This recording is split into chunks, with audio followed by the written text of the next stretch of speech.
अशोक वाटिका उस रात असामान्य रूप से शांत थी। ना पक्षियों की आवाज थी, ना पत्तों की सरसराहट, मानो प्रकृति स्वयं सांस रोके खड़ी हो। उसी शांति को चीरता हुआ एक थका हुआ कदम भीतर आया। वह रावण था। रावण के सिर पर ना ही स्वर्ण मुकुट था, ना 10 सिरों का गर्व, केवल एक घायल शरीर और उससे भी अधिक घायल आत्मा। माता सीता पीपल के वृक्ष के नीचे बैठी थी। उनके चेहरे पर ना भय था, ना घृणा, केवल स्थिरता और एक गहरी प्रतीक्षा। रावण ने कहा, मैं जानता हूँ मेरा यहाँ आना तुम्हें स्वीकार्य नहीं होगा, पर मृत्यु से पहले एक ऋण चुकाना आवश्यक था। माता सीता ने आंखें उठाई और कहा, ऋण अपहरण से नहीं उतरता रावण, वह तो जीवन भर का भार बन जाता है। रावण ने सिर झुका लिया और फिर रावण ने कहा, मैं अपहरणकर्ता बनकर नहीं आया हूँ, मैं यहाँ उस मनुष्य के रूप में आया हूँ जो पहली बार सच बोलना चाहता है। माता सीता मौन रही। रावण कुछ कदम आगे बढ़ा, पर एक सीमा पर रुक गया, वह सीमा जिसे उसने कभी लांघा नहीं था।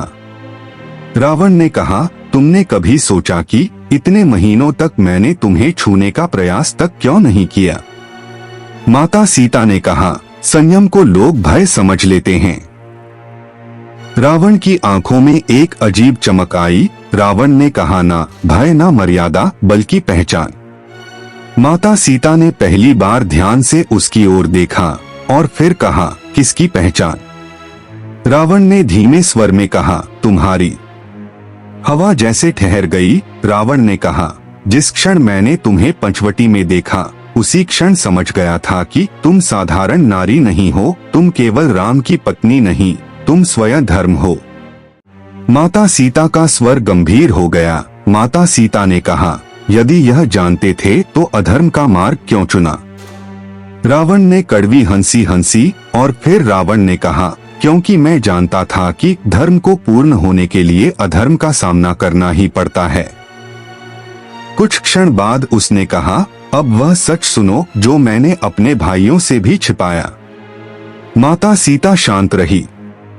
रावण ने कहा, मैं जानता था कि राम ही विष्णु है। यह ज्ञान मुझे युद्ध के बाद नहीं हुआ, यह मुझे तब हुआ था जब राम बालक भी नहीं थे। माता सीता के चेहरे पर हल्का विस्मय उभरा। माता सीता ने कहा, यह ज्ञान तुम्हें कैसे हुआ? रावण की आंखें दूर अतीत में चली गई। रावण ने कहा, जब मैंने कैलाश पर तप किया था तब ब्रह्मा ने मुझे केवल वरदान नहीं दिया था, उन्होंने मुझे भविष्य का एक अंश भी दिखाया था। उसकी आवाज कांपने लगी। रावण ने कहा, उन्होंने कहा था तू स्वयं अपने विनाश का कारण बनेगा, पर वही विनाश लोगों की रक्षा करेगा। माता सीता ने कहा, फिर भी तुम रुके नहीं। रावण ने कहा, क्योंकि कोई तो होना चाहिए था जो ईश्वर के मार्ग में सबसे बड़ा अवरोध बने, ताकि उनका धर्म सबसे उज्जवल रूप में प्रकट हो। फिर रावण ने सबसे धीमी आवाज में कहा, मैं खलनायक नहीं बनना चाहता था सीता, मैं पात्र बनना चाहता था। माता सीता ने गंभीर स्वर में पूछा, और मेरी पीड़ा भी उस योजना का भाग्य थी? रावण की आंखों से आंसू गिर पड़े और रावण ने कहा, यही वह सच है जो मैंने सबसे छिपाया। उसने कांपती आवाज में कहा, तुम्हें पीड़ा देने का अधिकार मुझे नहीं था, यह मेरी सबसे बड़ी भूल थी और धर्म की रक्षा के नाम पर मैंने धर्म को ही चोट पहुंचाई। रावण ने कहा, अगर अगला जन्म मिला तो मैं रावण नहीं बनना चाहूंगा, मैं केवल वह व्यक्ति बनना चाहूंगा जो तुम्हें प्रणाम कर सके। माता सीता की आंखों में करुणा भर आई। माता सीता ने कहा, सत्य को स्वीकार करना देर से सही, पर यह भी एक मुक्ति है। रावण ने सिर झुकाया और कहा, अब मैं जा सकता हूँ, अब राम अपना कार्य पूर्ण कर सकेंगे। वह मुड़ा पर जाते जाते रुक गया। रावण ने कहा, पर एक सच और है सीता, सबसे गहरा जो केवल तुम जान सकती हो। रावण रुक गया था, उसके कदम आगे बढ़ने के लिए नहीं, पीछे लौटने के लिए नहीं, बस समय को थामने के लिए ठहर गए थे। अशोक वाटिका की शांति अब भारी हो चुकी थी। यह शांति साधारण नहीं थी, यह वह मौन था जो किसी बड़े सत्य के सामने जन्म लेता है। माता सीता ने पहली बार स्वयं मौन तोड़ा। माता सीता ने कहा, यदि कोई सच है तो उसे आधा मत कहो रावण, सत्य अधूरा हो तो वह भी छल बन जाता है। रावण ने गहरी सांस ली, मानो यह सांस नहीं, जीवन का अंतिम भार हो। रावण ने कहा, जो मैं अब कहने जा रहा हूँ वह ना युद्ध का कारण था, ना अहंकार का परिणाम, वह मेरे अस्तित्व का सबसे छिपा हुआ भाग था। माता सीता स्थिर रही। रावण ने कहा, तुम्हें लगता है कि मैं केवल शक्ति का उपासक था, पर सच यह है कि मैं ज्ञान से भयभीत था। माता सीता ने पूछा, ज्ञान से भय? जिसने वेदों को कंठस्थ किया उसे भय क्यों? रावण की आंखें झुक गई। रावण ने कहा, क्योंकि ज्ञान ने मुझे यह दिखा दिया था कि मैं क्या बन सकता हूँ और मैंने क्या बनने का चुनाव किया। कुछ पल बाद उसने कहा, जब मैं पहली बार वेदों का अर्थ समझ पाया था तब मुझे ज्ञात हुआ कि हर युग में एक स्त्री होती है जो धर्म की धुरी बनती है। माता सीता का स्वर गंभीर हो गया और फिर उन्होंने कहा, और तुम समझ गए कि वह स्त्री मैं हूँ? रावण ने सिर हिलाया।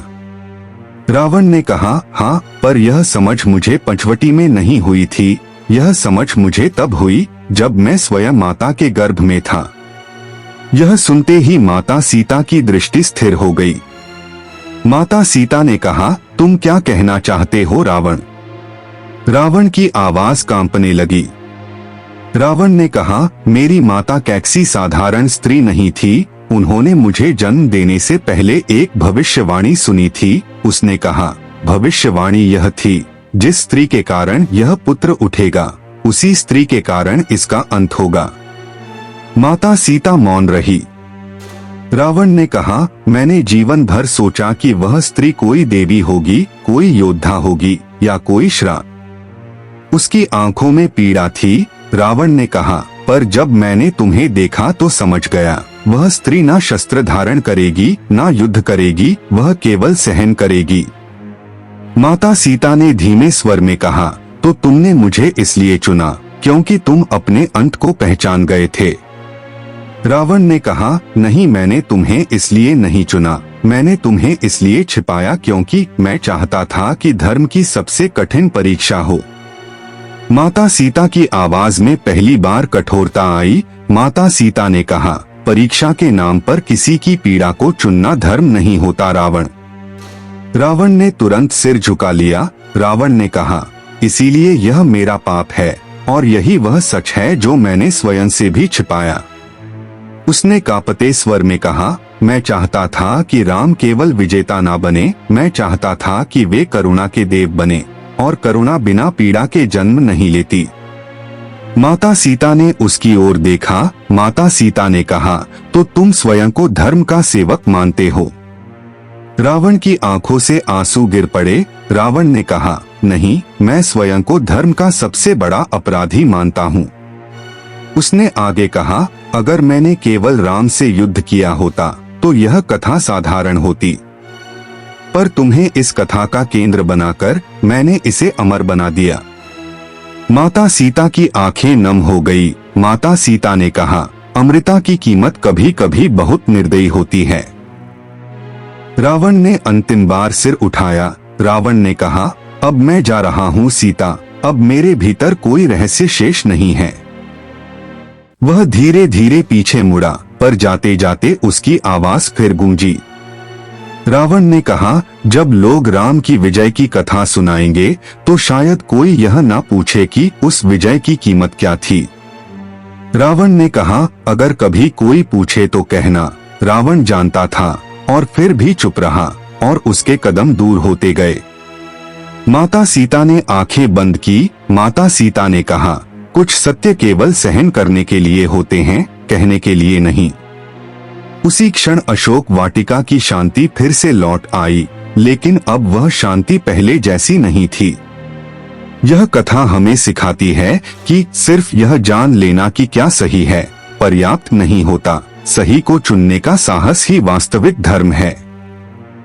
रावण के पास ज्ञान था, भविष्य का बोध था और सत्य की पहचान भी थी, फिर भी उसने अहंकार, भूमिका और उद्देश्य के नाम पर अन्याय को स्वीकार किया। माता सीता ने कोई शस्त्र नहीं उठाया, फिर भी वही इस कथा की सबसे बड़ी शक्ति बनी, क्योंकि धैर्य, करुणा और सत्य के साथ सहना भी एक युद्ध होता है। यह कहानी याद दिलाती है कि अगर हम किसी बड़े लक्ष्य के नाम पर किसी निर्दोष की पीड़ा को सही ठहराने लगे, तो वह लक्ष्य चाहे कितना ही पवित्र क्यों ना हो, वह अधर्म बन जाता है और अंत में यही सत्य बचता है। भूमिकाएं अमर नहीं होती, कर्म होते हैं, और जो व्यक्ति सत्य को जानते हुए भी चुप रहता है, वह भी उतना ही उत्तरदायी होता है जितना अन्याय करने वाला। तो दोस्तों, यह थी आज की वीडियो। दोस्तों, आज की वीडियो में इतना ही। अगर वीडियो अच्छा लगे तो वीडियो को लाइक करें और अपने दोस्तों से शेयर करें, और चैनल ज्ञान गंगा हिंदी को सब्सक्राइब जरूर करें और कमेंट में जय श्री राम जरूर लिखें। धन्यवाद।